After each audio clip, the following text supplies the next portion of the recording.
लेकिन बेटे बात ये नहीं होती कि हम लोग एक सीट पर बैठ जाते हैं और ये देखते हैं कि इस सीट पर बैठकर हम क्या कर सकते हैं। मुल्की मफाद और मुल्की मोहब्बत के बहुत से तकाजे होते हैं और हमें तमाम बातों से हटकर उनके बारे में सोचना पड़ता है। इस मुल्क की बका से हमारी अपनी बका है और इसके लिए हमें ज़रूरी नहीं कि सिर्फ अपने फ़राइज़ की अंजाम दही करते रहें, बल्कि जहाँ जो कुछ भी नजर आए और मुल्क के खिलाफ हो, सरजमीन वतन के खिलाफ हो, तो इसके खिलाफ हमें सरगर्म अमल होना पड़ता है। मैं गहरी गहरी सांसें ले रहा था। इस दौरान कॉफ़ी आ गई। शहबाज अहमद साहब ने मुझे बड़े प्यार से कॉफ़ी पेश करते हुए कहा, कॉफ़ी के घूंट लो, ये गर्म गर्म कॉफ़ी तुम्हारे जहन के गुस्से को कम करेगी और हो सकता है इस वक्त तुम मेरी बात से मुत्तफिक हो जाओ। नहीं शहबाज अहमद साहब, मुझे गुस्सा बिल्कुल नहीं है। आपका ये अंदाज़ा बिल्कुल गलत है। मैंने तो एक शिकायत के बारे में कहा था। इन लम्हात में मुझे ज़हनी कोफ्त का सामना करना पड़ता है। मैं इसे तस्लीम नहीं करता। अगर गौर करो, सोचो तो इससे तो तुम्हारी तबीयत बेहतर होती है। तुम्हारे अंदर से तूफानी अंदाज में काम करने की सलाहियतें बेदार हो जाती हैं, जो उस वक्त जरूरी होता है। अगर तुम्हें तमाम तफसीलात बता दी जाएं, तो तुम लगे बंधे उसूलों पर काम करो और उन रास्तों को तलाश करो जिन रास्तों का तायुन तुम्हारे सामने कर दिया गया है। और इन रास्तों में जाहिर है रुकावटें भी डाली जाती रहती हैं, क्योंकि दुश्मन जानते हैं कि तुम कौन से रास्तों से आगे बढ़ोगे और उस वक्त तक तुम्हें कुछ नहीं मालूम होता और तुम अंधेरे में हाथ पांव मार रहे होते हो, तो तुम्हारे कदम उस सीधी समत में उठ जाते हैं जिनका अंदाजा दुश्मन को भी नहीं होता और बिल आखिर तुम दुश्मन की गर्दन दबा लेते हो। आप यकीन करें, मैं कायल हो गया हूँ। अब मुझे ये बताइए कि मुझे क्या करना है, मैंने कहा और कॉफी की प्याली उठा ली। शहबाज अहमद साहिब हंसने लगे थे। आफ्ताब कमाल भी मुस्कुरा रहा था। फिर अचानक ही शहबाज अहमद साहिब आफ्ताब कमाल की जानी मुतवज्जे हुए। आर-बी साइड क्या है जी? आफ्ताब कमाल चौंक पड़ा। गालिबन वो अपने आप से किसी सवाल के लिए तैयार नहीं था। आर-बी साइड क्यूबा नॉल्ट बोन, आफ्ताब कमाल ने जवाब दिया। वेरी गुड, आर-बी साइड के बारे में मिस्टर जहांगीर जमाल शाह को बताओ। शहबाज अहमद साहिब बोले। मैं हैरानी से उस शख्स को देख रहा था जो कंप्यूटर से ज्यादा तेज था। आफ्ताब कमाल मेरी तरफ मुतवज्जे होकर बोला, आर-बी साइड क्यूबा नॉल्ट बोन की मुमलिकत में एक जेल को कहा जाता है जो जजीरा लटबोन में वाक़ है। लटबोन क्यूबाना के मशरकी हिस्से में एक दुश्वार गुजार जजीरा कहा जाता है। खतरनाक कैदियों को लटबोन के जेल में रखा जाता है और इस जेल को आर-बी साइड कहा जाता है। दुनिया के बेशतर मुमालिक आर-बी में खतरनाक मुजरिमों के लिए बेहतरीन इंतजामात होने की वजह से बेहतरीन मुआवजा अदा करके खतरनाक मुजरिमों को वहाँ पहुँचा दिया करते हैं और वहाँ के हुक्काम उनकी देखभाल करते हैं। ये है आर-बी साइड। हुकूमत क्यूबाना के बारे में आप यकीनी तौर पर जानते होंगे।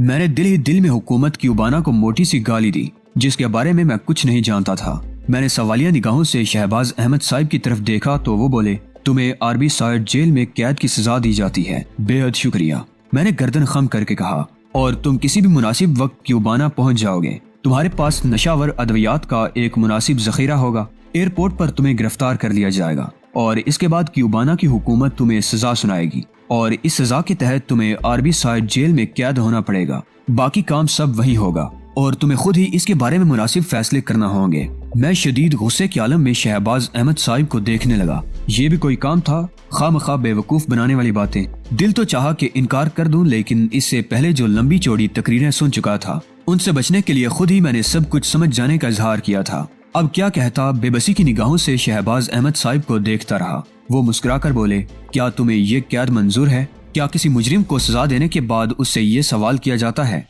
कि उसे ये कैद मंजूर है? माय डियर जहांगीर जमाल शाह, बड़ा अहम मसला है और इस सिलसिले में यूं समझ लो कि तुम पर मुकम्मल तौर से भरोसा किया गया है। मुझे इस कैद पर कब रवाना किया जा रहा है ये तुम पर मुनसर है। अगर टालना चाहो तो टाल भी सकते हो। क्या मुझे टालना चाहिए? मैंने शहबाज अहमद साहिब से सवाल किया। बिल्कुल नहीं, क्योंकि जिस मसले में तुम काम करोगे इसका इंसानियत से भी ताल्लुक है और हमारी जिम्मेदारियों से भी। तो फिर मुझे सजाए कैद देने में देर करने से कोई फायदा नहीं। कब जाना चाहते हो? परसों। आफ्ताब कमाल से तमाम तर तफसीलात मालूम हो जाएंगी तुम्हें। मैं तुम्हारे लिए जिंदगी की, सेहत की और कामयाबी की दुआएं करूंगा। मैंने कोई जवाब न दिया। जी जल कर रह गया था। वापसी में मैंने आफ्ताब कमाल से कहा, हो सकता है इस बार मैं वापसी का प्रोग्राम ना बनाऊं। क्यों? अबे पूछते हो क्यों? देख रहे हो क्या तमाशा किया जा रहा है मेरे साथ?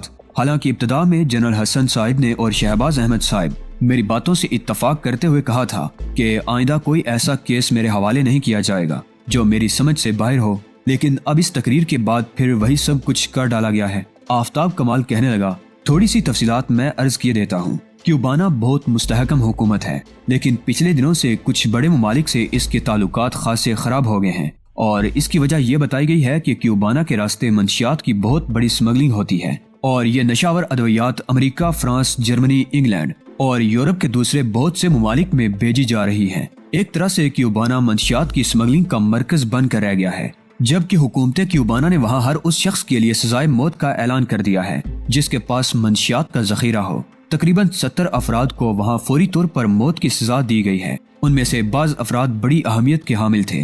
गोया हुकूमत क्यूबाना अपने तौर पर हर मुमकिन इंतजामात कर रही है कि उसके खिलाफ दूसरे ममालिक का रवैया मंशियात की स्मगलिंग की वजह से बहुत ज्यादा खराब न होने पाए, लेकिन वो इसमें कामयाब नहीं रही और मंशियात की तिजारत क्यूबाना के रास्ते बड़े जोरों शोर से हो रही है। कुछ ऐसे दिमाग इस सिलसिले में काम कर रहे हैं जो हुकूमत की तमाम मंसूबाबंदियों को फेल कर देते हैं। ये एक बात तो मेरे इल्म है, बाकी और कुछ नहीं जानता। लानत है। वैसे मुझे उस जजीरे लडबोन के बारे में कुछ और तफसीलात बताओ।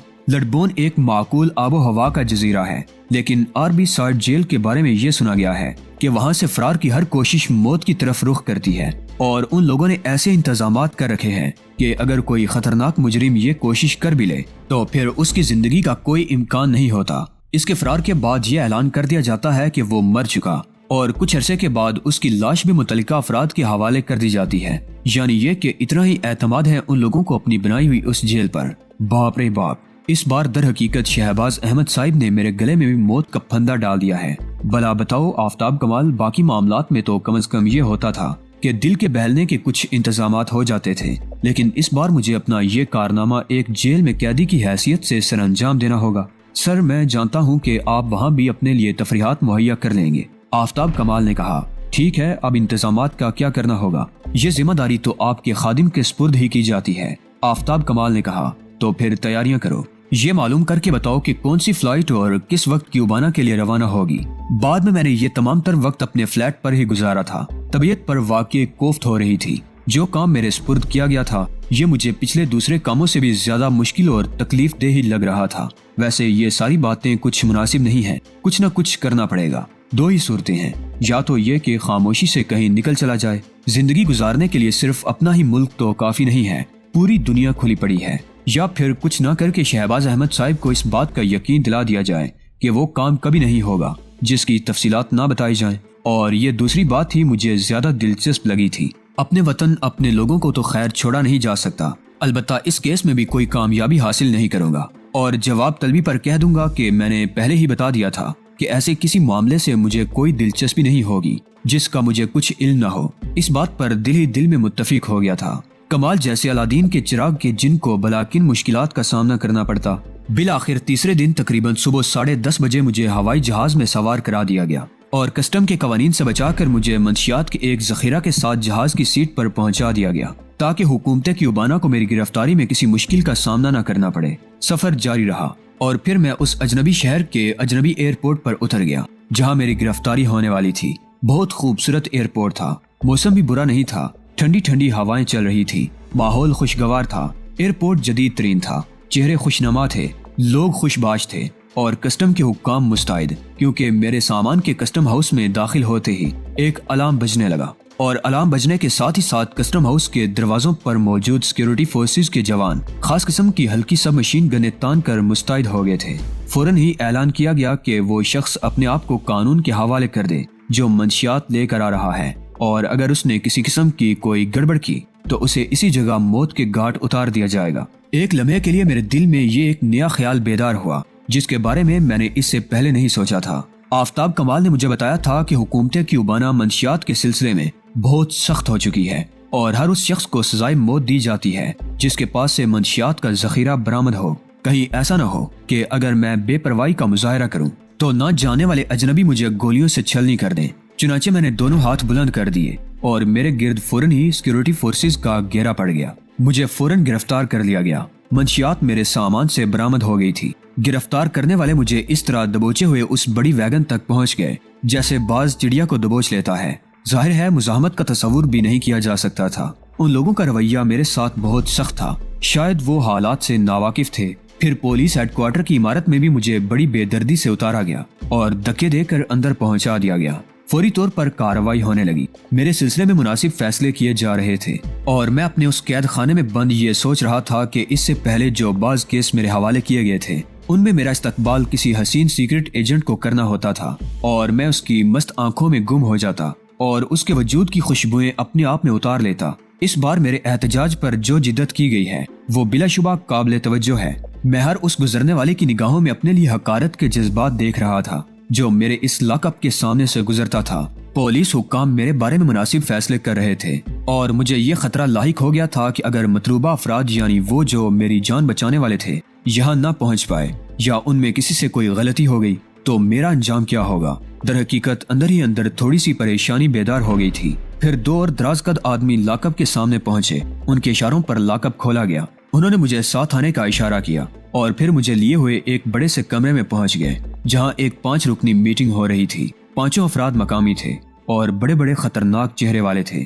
درمیان میں بیٹھے ہوئے آدمی نے جس کی آنکھوں کا رنگ دیکھ کر مجھے تعجب ہوا تھا کیونکہ آنکھیں مختلف رنگوں میں تو دیکھی گئی تھی لیکن سیاہ آنکھیں ذرا کم ہی دیکھنے میں آتی ہیں، یعنی وہ سیاہ آنکھیں جن میں پتلیوں کے علاوہ ڈیلے بھی سیاہ ہی ہوتے ہیں۔ ایک لمحے کے لیے تو مجھے یوں محسوس ہوا جیسے وہ شخص اندھا ہو، لیکن وہ اندھا نہیں تھا۔ اس نے مجھے سر سے پاؤں تک گورتے ہوئے کہا، نام جہانگیر جمال شاہ۔ میں نے جواب دیا، ہوں۔ اس نے فائل کھول کر دیکھا اور پھر اپنے ارد گرد بیٹھے ہوئے ساتھیوں کی جانب دیکھا۔ تب ان میں سے ایک نے ان 2 افراد کو جو مجھے لے کر آئے تھے حکم دیا اسے نہایت احتیاط کے ساتھ آربی سائٹ پہنچا دیا جائے، لڈبون میں کاغذات پہنچا دیے جائیں گے۔ ان دونوں نے گردنیں خم کی اور مشینی انداز میں گھوم گئے گویا مجھے ان کے ساتھ جانا تھا۔ کسی قسم کے سوال و جواب کی تو کوئی گنجائش نہیں تھی، مجھے خاموشی سے ان کی باتوں پر عمل کرنا تھا۔ باہر نکلنے کے بعد ان میں سے ایک نے کہا، تم اپنا سامان ساتھ نہیں لے جا سکو گے لیکن سامان حفاظت سے یہاں محفوظ رہے گا، البتہ کوئی ایسی چیز جو تمہارے سامان میں ہو جسے تم اپنے ساتھ رکھنا پسند کرو۔ نہیں، کوئی ایسی چیز نہیں ہے، میں نے جواب دیا۔ پھر ان میں سے کسی نے مجھ سے کچھ نہیں کہا۔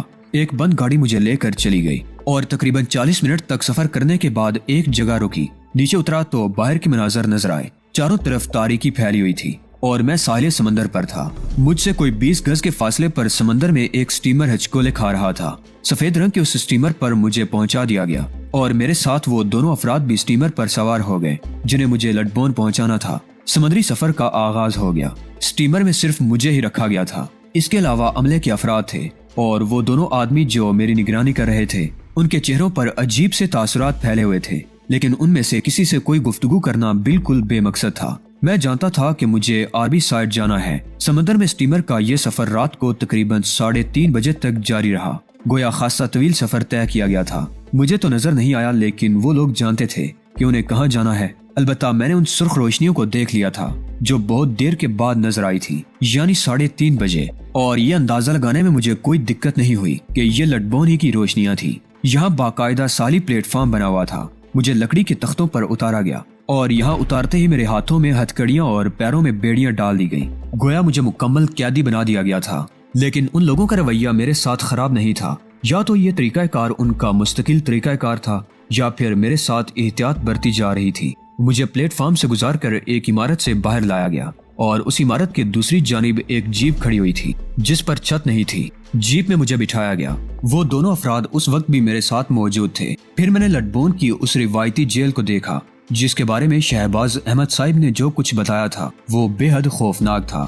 آفتاب کمال نے اس جیل کے بارے میں مجھے مکمل تفصیلات فراہم کی تھی اور اس کا مقصد ہے کہ اس جیل میں دنیا کے وہ خطرناک ترین مجرم موجود ہیں جن کے سلسلے میں ان کی اپنی حکومتیں بھی ان کی حفاظت کا تعین نہیں کر سکتی تھی اور انہیں یہاں پہنچا دیا گیا تھا۔ ایک عجیب و غریب روایت میری نگاہوں کے سامنے تھی۔ بہرطور مجھے یہاں کے قوانین کے مطابق جیل کے حکام کے سپرد کیا گیا اور یہ رات یعنی اس رات کا بقیہ حصہ جو بہت مختصر تھا مجھے ایک ایسے کمرے میں گزارنا پڑا جس میں بظاہر کوئی تکلیف نہیں تھی سوائے اس کے کہ وہ جیل کا کمرہ تھا۔ صبح تک مجھے وہاں قید رکھا گیا۔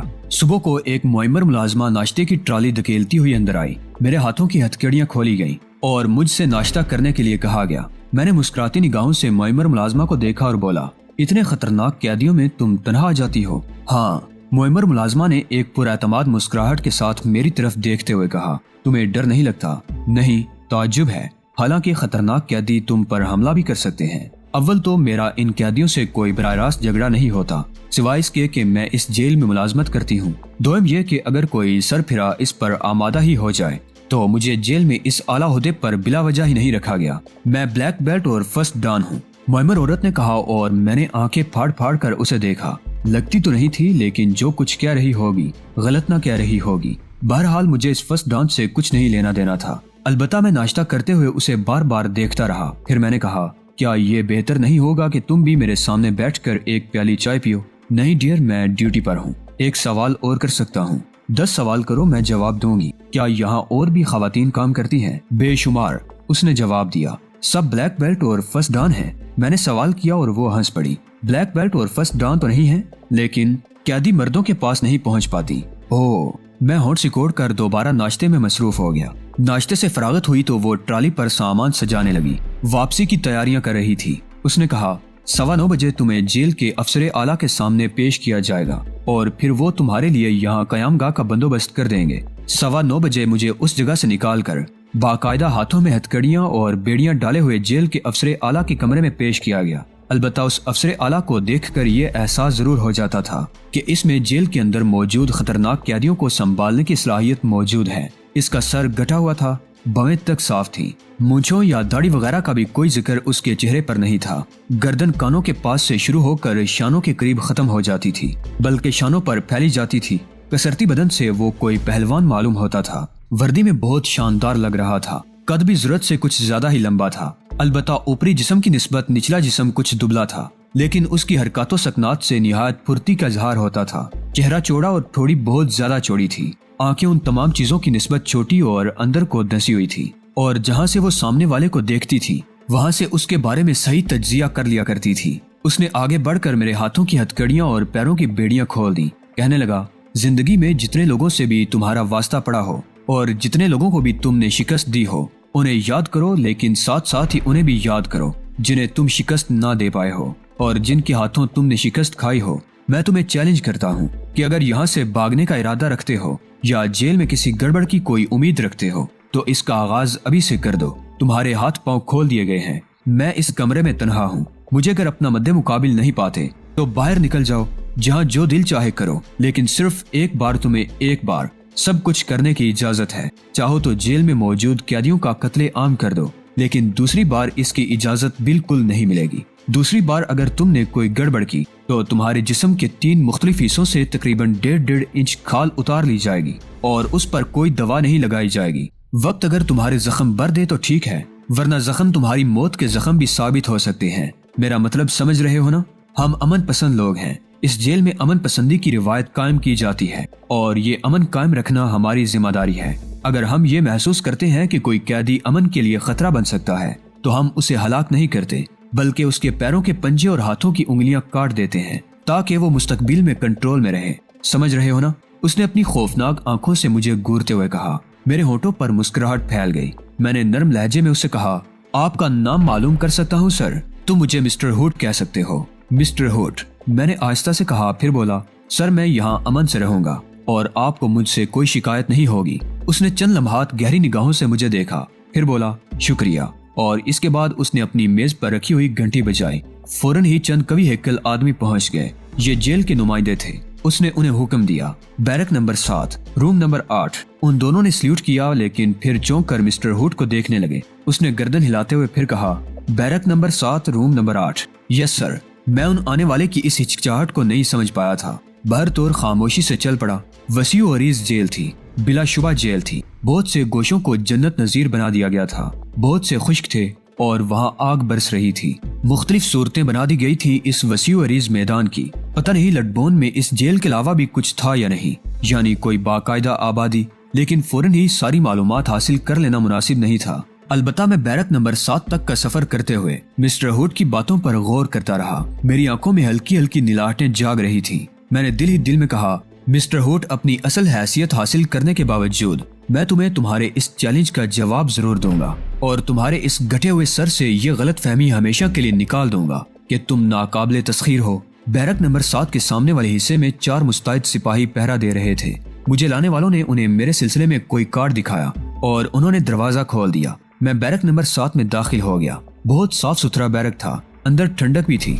जेल का जो तस्वुर हमारे अपने मुल्क में हो सकता है, बज़ाहिर यहाँ वो नहीं था। माहौल खासा खुशगवार महसूस होता था। कोठरी नंबर 8 सामने ही नजर आ रही थी। अतराफ में दूसरी कोठरियां भी थी, उनमें 2-2, 4-4 कैदी मौजूद थे।